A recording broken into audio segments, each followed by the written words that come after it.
بسم اللہ الرحمن الرحیم۔ السلام علیکم ورحمۃ اللہ وبرکاتہ۔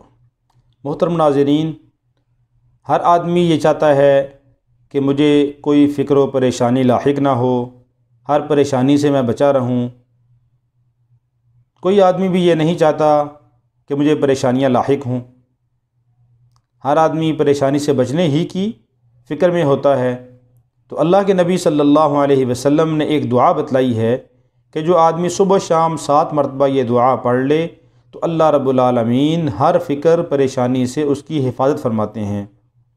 حتیٰ کہ اگر آدمی جھوٹے دل سے ہی یہ دعا پڑھے تو پھر بھی اللہ رب العالمین پریشانی سے اس کو بچاتے ہیں۔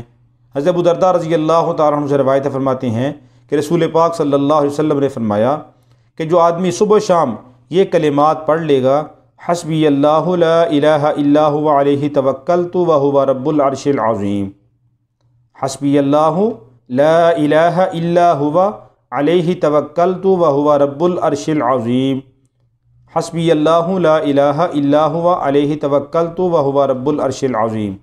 7 مرتبہ ان کلمات کو پڑھنا ہے۔ یہ سورہ توبہ کی آخری آیت کے اندر بھی یہی کلمات ہیں کہ فَإِن تَوَلَّوْا فَقُلْ حَسْبِيَ اللَّهُ۔ تو فَإِن تَوَلَّوْا نہیں پڑھنا، صرف فَإِن تَوَلَّوْا فَقُلْ یہ نہیں پڑھنا، صرف اتنا کلمات پڑھنے ہیں، حسبی اللہ لا الہ الا هو علیہ توکلت وہو رب العرش العظیم۔ 7 دفعہ صبح پڑھ لیں، 7 دفعہ شام کو پڑھ لیں تو اللہ رب العالمین ہر فکر و پریشانی سے نجات نصیب فرمائیں گے، اور اللہ رب العالمین تمام پریشانیوں کے لیے اندر اس انسان کے لیے کافی ہو جائیں گے۔ تو یہ چھوٹی سی دعا ہے، اس کے پڑھنے میں 1 منٹ نہیں لگتا۔